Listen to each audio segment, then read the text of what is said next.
صلوات صلوات صلوات صلوات صلوات صلوات صلوات۔ ایک دن بنی ہاشم کے کچھ بچے ایک جگہ جمع ہوئے اور قرآن مجید کی ایک آیت پر ایک دوسرے سے مباحثہ یعنی بحث کرنے لگے کہ اچانک ایک مرد نابینا جو اپنی لکڑی کے سہارے چل رہا تھا وہاں سے گزرا۔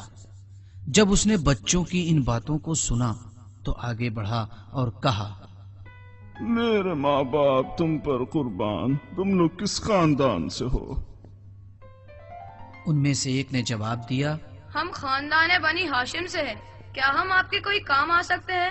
کیا آپ چاہتے ہیں کہ ہم آپ کو کسی راستے کی رہنمائی کریں؟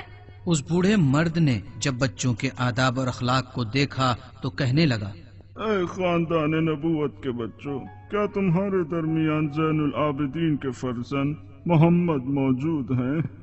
ایک باعظمت بچہ آگے بڑھا اور کہا، میں محمد علی زین العابدین کا بیٹا ہوں۔ چچا جان، کیا کسی چیز کے طلبگار ہو؟ ہمارا گھر نزدیک میں ہی ہے، ہمارے گھر تشریف لا کر ہمیں افتخار بخشے۔ وہ ضعیف شخص اپنی آنکھوں سے آنسو پوچھتے ہوئے کہنے لگا، اے میرے بچے، میرے قریب آؤ تاکہ میں تمہارے جد رسول خدا کی وصیت تم تک پہنچاؤں۔ میرے قریب آؤ، اے پاک اور پاک و پاکیزہ کے فرزند۔ اس بچے نے اپنے قدموں کو اس ضعیف شخص کی طرف بڑھایا اور ان کے قریب آئے۔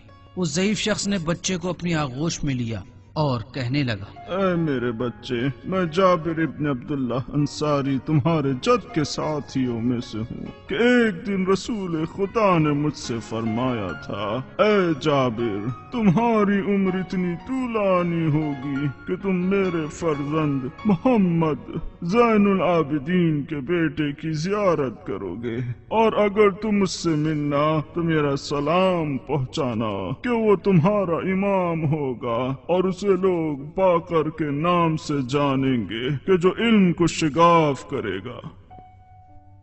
جب بچے نے ان باتوں کو سنا تو مسکرانے لگا اور کہا، تم پر درود ہو اے میرے جد رسول خدا، اور تم پر خدا کی رحمت ہو۔ اور جو بنی ہاشم کے بچے باقی وہاں کھڑے تھے وہ سب اس منظر کو دیکھ رہے تھے کہ کس طرح جابر نے امام کو اپنے سینے سے لگا رکھا ہے